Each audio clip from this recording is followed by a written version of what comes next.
ओम नमो भगवते वासुदेवाय। श्री सत्यनारायण भगवान व्रत कथा। पहला अध्याय।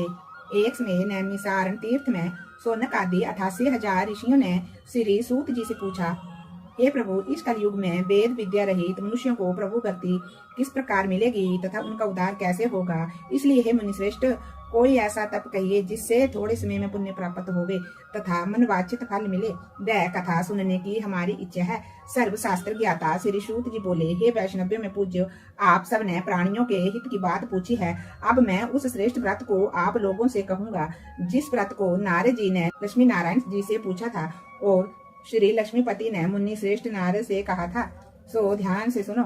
एक समय योगी राज नारद जी दूसरों के हित की इच्छा से अनेक कई लोकों में घूमते हुए मृत्यु लोक में आ पहुंचे। यहाँ अनेक योनियों में जन्मे हुए प्रायः सभी मनुष्यों को अपने कर्मों के द्वारा अनेकों दुखों से पीड़ित देखकर सोचा, किस यत्न के करने से निश्चय ही प्राणियों के दुखों का नाश हो सकेगा। ऐसा मन में सोचकर विष्णु लोक को गए। वहां श्वेत वर्ण और 4 भुजाओं वाले देवों के ईश नारायण को देखकर, जिनके हाथों में शंख चक्र गदा और पद्म थे तथा वरमाला पहने हुए थे, देख कर स्तुति करने लगे, हे भगवान, आप अत्यंत शक्ति से संपन्न हैं। मन तथा वाणी भी आपको नहीं पा सकती। आपका आदि मध्यम अंत नहीं है। निर्गुण सब रूप सृष्टि के आदि भूति व भक्तों के दुखों को नष्ट करने वाले हो।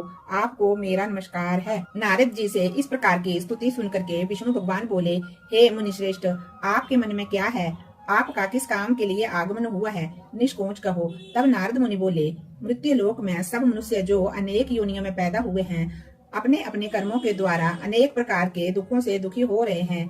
हे नाथ, मुझ पर दया रखते हो तो बतलाइए कि उन मनुष्यों के सब दुख थोड़े ही प्रयत्न से कैसे दूर हो सकते हैं। हे नारद, मनुष्यों की भलाई के लिए तुमने बहुत ही अच्छी बात पूछी है। जिस काम के करने से मनुष्य मोह से छूट जाता है, वह मैं कहता हूँ सुनो। बहुत पुण्य देने वाला स्वर्ग तथा मृत्यु लोक दोनों में दुर्बल एक उत्तम व्रत है। आज मैं प्रेम वश हो करके तुमसे कहता हूँ कि सत्यनारायण भगवान का ये व्रत अच्छी तरह विधि पूर्वक करके मनुष्य आयु पर्यंत यहाँ सुख भोग कर मरने पर मोक्ष को प्राप्त होता है। श्री भगवान के वचन सुनकर के नारद मुनि बोले कि उस व्रत का क्या फल है, क्या विधान है, किसने ये व्रत किया है और ये व्रत किस दिन करना चाहिए, विस्तार से कहिए। भगवान बोले, दुख शोक आदि को दूर करने वाला, धन धान्य को बढ़ाने वाला, सौभाग्य तथा संतान को देने वाला ये व्रत सब स्थानों पर विजय प्राप्त करने वाला है। भक्ति और श्रद्धा के साथ किसी भी दिन मनुष्य श्री सत्यनारायण की शाम के समय ब्राह्मणों और बंधुओं के साथ धर्म प्रायण होकर के पूजा करे। भक्ति भाव से नैवेद्य, केले का फल, घी, दूध और गेहूं का चूर्ण स्वाया लेवे। गेहूं के अभाव में साठी का चूर्ण, शक्कर तथा गुड़ ले और सब भक्ष्य योग्य पदार्थ जमा करवा करके भगवान को अर्पण कर देवे तथा बंधुओं सहित ब्राह्मणों को भोजन करावे। तत्पश्चात स्वयं भोजन करे। नृत्य गीत आदि का आचरण कर सत्यनारायण भगवान का स्मरण करते हुए समय व्यतीत करे। इस तरह व्रत करने पर मनुष्य की इच्छा निश्चय ही पूरी होती है। विशेषकर कली काल में भूमि पर यही मोक्ष का सरल उपाय है। पूरी सत्यनारायण भगवान की जय। सत्यनारायण नारायण नारायण लक्ष्मी नारायण नारायण नारायण लक्ष्मी नारायण नारायण नारायण। दूसरा अध्याय। श्री सूत जी बोले, हे ऋषियों, जिसने पहले समय में इस व्रत को किया है उसका इतिहास कहता हूँ। ध्यान से सुनो। सुंदर काशीपुरी नगरी में एक अत्यंत निर्धन ब्राह्मण रहता था। वह भूख और प्यास से बेचैन हुआ नित्य पृथ्वी पर घूमता था। ब्राह्मणों से प्रेम करने वाले भगवान ने ब्राह्मण को दुखी देखकर बूढ़े ब्राह्मण का रूप धर उसके पास जा आदर के साथ पूछा, हे विप्र, नित्य दुखी हुआ पृथ्वी पर क्यों घूमता है? हे श्रेष्ठ ब्राह्मण, ये सब मुझसे कहो, मैं सुनना चाहता हूँ। ब्राह्मण बोला, मैं निर्धन हूँ, ब्राह्मण हूँ, भिक्षा के लिए पृथ्वी पर फिरता हूँ। हे भगवान, यदि आप इसका कोई उपाय जानते हो तो कृपा करके कहो। वृद्ध ब्राह्मण बोला कि सत्यनारायण भगवान मनवांछित फल देने वाले हैं, इसलिए हे ब्राह्मण, तू उनका पूजन कर, जिसके करने से मनुष्य सब दुखों से मुक्त होता है। ब्राह्मण को व्रत का सारा विधान बतला करके बूढ़े ब्राह्मण का रूप धारण करने वाले श्री सत्यनारायण भगवान जी अंतर ध्यान हो गए। जिस व्रत को वृद्ध ब्राह्मण ने बतलाया है मैं उसको करूंगा, ये निश्चय करने पर उसे रात में नींद नहीं आई। वह सवेरे उठ सत्यनारायण भगवान के व्रत का निश्चय कर भिक्षा के लिए चला।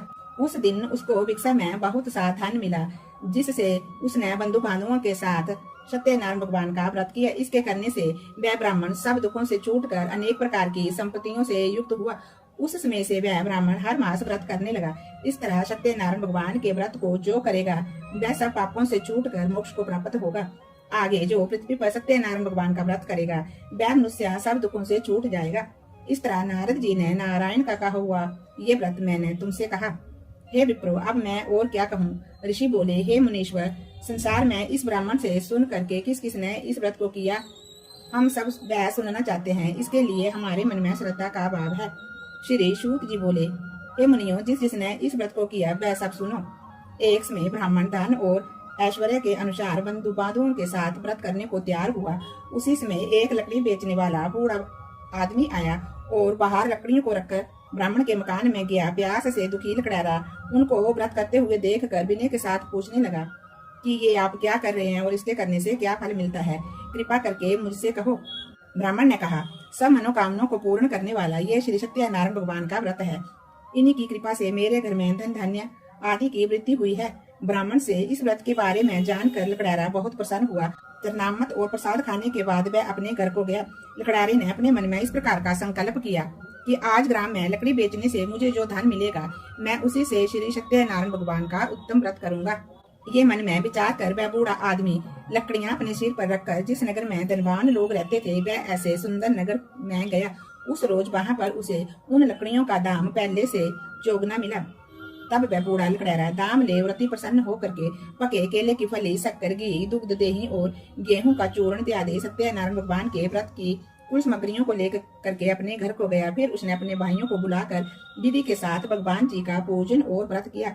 उस व्रत के प्रभाव से वह बूढ़ा लकड़ैरा धन पुत्र आदि से युक्त हुआ और संसार के समस्त सुख भोग कर वैकुंठ धाम को चला गया। बोलिए सत्यनारायण भगवान की जय। सत्यनारायण नारायण नारायण लक्ष्मी नारायण नारायण नारायण सत्यनारायण नारायण नारायण। तीसरा अध्याय। श्री सूत जी बोले, हे श्रेष्ठ मुनियों, अब मैं आगे की कथा कहता हूँ, सुनो। पहले समय में उल्का मुख नाम का एक बुद्धिमान राजा था। वह सत्य वक्ता और जितेंद्रिय था। प्रतिदिन देव स्थानों पर जाता तथा गरीबों को धन दे करके उनके कष्ट दूर करता था। उसकी पत्नी कमल के समान मुख वाली तथा सती साध्वी थी। भद्रशिला नदी के तट पर उन दोनों ने श्री सत्यनारायण भगवान का व्रत किया। उस समय वहां पर एक साधु वैश्य आया। उसके पास व्यापार के लिए बहुत सा धन था। वह नाव को किनारे पर ठहरा कर राजा के पास आ गया और राजा को व्रत करते हुए देख कर विनय के साथ पूछने लगा कि हे राजन, भक्ति युक्त चित्त से आप ये क्या कर रहे हैं, मेरी सुनने की इच्छा है, सो आप ये मुझको बतलाइए। राजा बोला, हे साधु, अपने बंधु बांधवों के साथ पुत्र आदि की प्राप्ति के लिए ये महान शक्तिवान सत्यनारायण भगवान का व्रत व पूजन किए जा रहा हूँ। राजा के वचन सुन करके साधु आदर के साथ बोला, हे राजन, मुझसे इसका सा विधान कहो, मैं भी आपके कहने के अनुसार इस व्रत को करूंगा। मेरे भी कोई संतान नहीं है और इससे निश्चय ही होगी।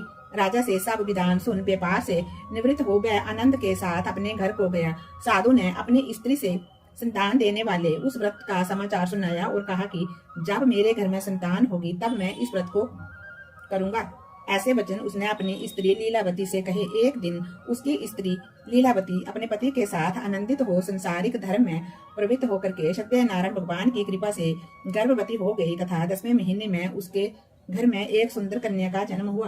दिनों दिन वह इस तरह बढ़ने लगी जैसे शुक्ल पक्ष का चंद्रमा बढ़ता है। कन्या का नाम कलावती रखा गया। तब लीलावती ने अपने मीठे शब्दों से अपने पति से कहा कि आपने जो संकल्प किया था कि मैं सत्यनारायण भगवान का व्रत करूंगा, अब आप उसे करिए। साधु बोला, हे प्रिय, इसके विवाह पर ही करूंगा। इस प्रकार अपनी पत्नी को आश्वासन देकर के वह नगर को चला गया। कलावती पितृगृह में वृद्धि को प्राप्त हो गई। साधु ने जब नगर में सखियों के साथ अपनी पुत्री को देखा तो तुरंत दूत बुला करके कहा कि पुत्री के वास्ते कोई सुयोग्या पर देख कर लाओ। साधु की आज्ञा पाकर दूत कंचन नगर पहुंचा और वहां पर बड़ी खोज और देखभाल कर लड़की के लिए सुयोग्या बणिक पुत्र को ले आया। उस सुयोग्या लड़के को देखकर साधु ने अपने बंधु बांधवों के साथ प्रसन्नचित्त होकर के अपनी पुत्री का विवाह उसके साथ करवा दिया। किंतु दुर्भाग्य से विवाह के समय भी उस व्रत को करना भूल गया। तब श्री सत्यनारायण भगवान जी क्रोधित हुए और श्राप दिया कि तुम्हें दारुण दुख प्राप्त होगा। अपने कार्य में कुशल साधु बनिया जमाता सहित समुद्र के समीप स्थित रतनपुर नगर में गया और वहां दोनों ससुर जुआई चंद्रकेतु राजा के उस नगर में व्यापार करने लगे। एक रोज भगवान सत्यनारायण की माया से प्रेरित कोई चोर राजा का धन चुराकर भागा जा रहा था, किंतु राजा के दूतों को आता देखकर चोर ने घबरा करके भागते हुए राजा के धन को वहीं चुपचाप रख दिया जहाँ वे दोनों ससुर जुआई ठहरे हुए थे। जब दूतों ने उस साधु वैश्य के पास राजा के धन को रखा देखा तो वे दोनों को बांध कर ले गए और प्रसन्नता से दौड़ते हुए राजा के पास ले जाकर के बोले कि ये दो चोर हम पकड़ करके लाए हैं, देख कर आज्ञा दे।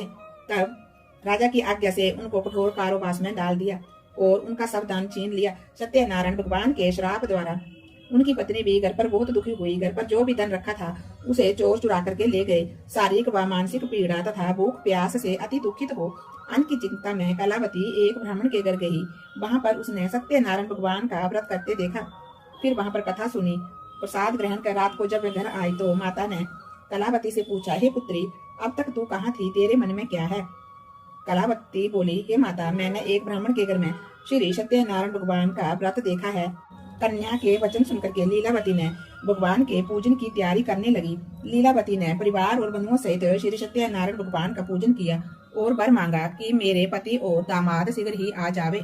साथ ही प्रार्थना की कि हम सबका अपराध क्षमा करो। सत्यनारायण भगवान जी इस व्रत से संतुष्ट हो गए और राजा चंद्रकेतु को सपन में दर्शन दे करके कहा, हे राजन, दोनों वैश्यों को प्रातः ही छोड़ दो और उनका सब धन जो तुमने ग्रहण किया है दे दो, नहीं तो मैं तेरा धन, राज्य, पुत्र आदि सब कुछ नष्ट कर दूंगा। राजा से ऐसे वचन कहकर भगवान अंतर ध्यान हो गए।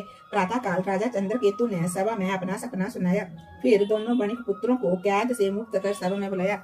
दोनों ने आते ही राजा को नमस्कार किया। राजा ने मीठे वचनों से उनसे बात की और कहा कि हे महानुभावो, भाभी बस ऐसा कठिन दुख प्राप्त हुआ है, अब कोई भय नहीं है। ऐसा कह करके राजा ने उनको नए नए वस्त्र आभूषण दिए और उनका जितना धन लिया था उसे दुगना धन दे करके आदर के साथ विदा किया। दोनों वैश्या अपने नगर को चल दिए। और सत्यनारायण भगवान की जय। सत्यनारायण नारायण नारायण, लक्ष्मी नारायण नारायण नारायण, सत्यनारायण नारायण नारायण। चौथा अध्याय। श्री सूत जी बोले, वैसे ने मंगलाचार करके यात्रा आरंभ की और अपने नगर को चला। उनके थोड़ी दूर निकलने पर दंडी वेशधारी सत्यनारायण ने उनसे पूछा, हे साधु, तेरी नाभ में क्या है? अभिमानी बणिक हंसता हुआ बोला, हे दंडी, आप क्यों पूछते हो? क्या धन लेने की इच्छा है? मेरी नाभ में तो बेल और पत्ते आदि भरे पड़े हैं। वैश्य का कठोर वचन सुन करके भगवान ने कहा, तुम्हारा वचन सत्य हो। दंडी ऐसा कह करके वहां से दूर चले गए और कुछ दूर जा करके समुद्र के किनारे बैठ गए। दंडी के जाने पर वैश्य ने नित्य क्रिया करने के बाद नाव को ऊंची उठी देखकर अचंबा किया और नाव में बेल पत्ते आदि देखकर मूर्छित हो जमीन पर गिर पड़ा। फिर मूर्छा खुलने पर अत्यंत शोक प्रकट करने लगा। तब उसका दामाद बोला कि आप शोक ना करें, ये दंडी का श्राप है, अतः हमें उनकी शरण में चलना चाहिए, तभी हमारी मनोकामना पूरी होगी। दामाद के वचन सुन करके वह दंडी के पास पहुंचा और अत्यंत भक्ति भाव से नमस्कार करके बोला, मैंने जो आपसे असत्य वचन कहे थे उनको क्षमा करो। ऐसा कहकर महान शोक आतुर होकर के रोने लगा। तब दंडी भगवान बोले, हे बणिक पुत्र, मेरी आज्ञा से तुम्हें बार बार दुख प्राप्त हुआ है, तू मेरी पूजा से विमुख हुआ। साधु बोला, हे भगवान, आपकी माया से मोहित ब्रह्मा आदि भी आपके रूप को नहीं जानते, तब मैं अज्ञानी कैसे जान सकता हूँ? आप प्रसन्न होइए, मैं सामर्थ्य के अनुसार आपकी पूजा करूंगा, मेरी रक्षा करो और पहले के समान नौका में धन भर दो। उसके भक्ति युक्त वचन सुनकर के भगवान प्रसन्न हो उसकी इच्छा अनुसार वर देकर अंतर ध्यान हो गए। तब उन्होंने आकर के देखा कि नाव धन से परिपूर्ण है। फिर वह भगवान सत्यनारायण जी का पूजन कर साथियों से अपने नगर को चला। अब वह जब अपने नगर के निकट पहुंचा तब दूत को घर भेजा। दूत ने साधु के घर जा करके उसकी स्त्री को नमस्कार करके कहा कि साधु अपने दामाद सहित इस नगर के समीप आ गए हैं। ऐसा वचन सुन साधु की स्त्री ने बड़े हर्ष के साथ सत्यदेव का पूजन कर पुत्री से कहा कि मैं अपने पति के दर्शन को जाती हूँ, तू कार्य शीघ्र करके शीघ्र ही आ जाना। माता के ऐसे वचन सुन करके कलावती ने प्रसाद छोड़ करके पति के दर्शन के लिए गई। प्रसाद की अवज्ञा के कारण सत्यदेव ने रुष्ट होकर के उसके पति को नाव सहित पानी में डुबो दिया। कलावती अपने पति को न देख कर रोती हुई जमीन पर गिर गई। इस तरह नौका को डूबा तथा कन्या को रोता हुआ देख कर साधु दुखित हो बोला, हे प्रभु, मुझसे या मेरे परिवार से जो भी भूल हुई हो उसे क्षमा करो। उसके दीन वचन सुनकर सत्यदेव प्रसन्न हो गए और आकाशवाणी हुई कि हे साधु, तेरी कन्या मेरे प्रसाद को छोड़ करके आई है, इसलिए इसका पति अदृश्य हुआ है। यदि वह घर जाकर के प्रसाद खा करके लौटे तो इसे अपने पति के दर्शन अवश्य मिलेंगे। ऐसी आकाशवाणी सुनकर के कलावती ने घर पहुंचकर प्रसाद खाया, फिर आकर के पति के दर्शन किए। तत्पश्चात साधु ने बंधु बांधवों सहित सत्यदेव का विधि पूर्वक पूजन किया। फिर वह उस दिन से पूर्णिमा को सत्यनारायण भगवान का पूजन करने लगा और फिर वह इस लोक का सुख भोग कर अंत में स्वर्ग लोक को चला गया। बोलिए श्री सत्यनारायण भगवान की जय। सत्यनारायण नारायण नारायण लक्ष्मी नारायण नारायण नारायण सत्यनारायण नारायण नारायण। 5वां अध्याय। श्री सूत जी बोले, हे ऋषियों, मैं और भी कथा कहता हूँ, सुनो। प्रजा पालन में लीन तुंगध्वज नाम का राजा था। उसने भी भगवान का प्रसाद त्याग कर बहुत ही दुख पाया। एक समय वन में जाकर के वन पशुओं को मार कर बढ़ के पेड़ के नीचे आया। वहां उसने ग्वालों को भक्ति भाव से बांधवों सहित श्री सत्यनारायण भगवान का पूजन करते देखा। राजा देख कर भी अभिमान बस वहां नहीं गया और ना ही नमस्कार किया। जब ग्वालों ने भगवान का प्रसाद उसके सामने रखा तो वह प्रसाद को त्याग कर अपनी सुंदर नगरी को चला। वहीं उसने अपना सब कुछ नष्ट पाया तो वह जान गया कि ये सब भगवान ने ही किया है। तब वह विश्वास कर ग्वालों के समीप गया और विधि पूर्वक पूजन करके प्रसाद खाया तो सत्यनारायण भगवान की कृपा से जैसे पहले था वैसे ही हो गया। जो मनुष्य इस परम दुर्लभ को करेगा, भगवान की कृपा से उसे धन धान्य की प्राप्ति होगी। निर्धन धनी और बंदी बंधन से मुक्त होकर के निर्भय हो जाता है। संतानहीनों को संतान प्राप्ति होती है तथा सब मनोरथ पूर्ण होकर के अंत में वैकुंठ धाम को जाता है। जिन्होंने पहले समय में इस व्रत को किया, अब उनके दूसरे जन्म की कथा कहता हूँ। वृद्ध सतानंद ब्राह्मण ने सुदामा का जन्म लेकर के मोक्ष को पाया। उल्का मुख नाम का राजा दशरथ होकर के वैकुंठ को प्राप्त हुआ। साधु नाम के वैश्य ने मोर ध्वज बन करके अपने पुत्र को आरे से चीर कर मोक्ष को प्राप्त किया। महाराज तुंगध्वज ने स्वयं भू होकर के भगवान में भक्ति युक्त कर्म कर मोक्ष को प्राप्त किया। बोलिए सत्यनारायण भगवान की जय। लक्ष्मी नारायण भगवान की जय। सत्यनारायण भगवान जी की आरती। ओम जय जगदीश हरे स्वामी जय जगदीश हरे। भक्त जनों के संकट दास जनों के संकट क्षण में दूर करे। ओम जय जगदीश हरे। जो ध्यावे फल पावे दुख बिन से मन का। स्वामी दुख बिन से मन का सुख शांपति घर आवे। सुख शांपति घर आवे कष्ट मिटे तन का। ओम जय जगदीश हरे। मात पिता तुम मेरे शरण पढ़ू मैं किसकी। स्वामी शरण गाऊं मैं किसकी। तुम बिना और न दूजा प्रभु बिना और न दूजा। आस करूं मैं जिसकी। ओम जय जगदीश हरे। तुम पूर्ण परमात्मा तुम अंतर्यामी। स्वामी तुम अंतर्यामी। पार ब्रह्मा परमेश्वर पार ब्रह्मा परमेश्वर तुम सबके स्वामी। ओम जय जगदीश हरे। तुम करुणा के सागर तुम पालन करता। स्वामी तुम पालन करता। मैं मूर्ख खल कामी मैं मूर्ख खल कामी कृपा करो भरता। ओम जय जगदीश हरे। तुम हो एक अगोचर सबके प्राणपति। स्वामी सबके प्राणपति।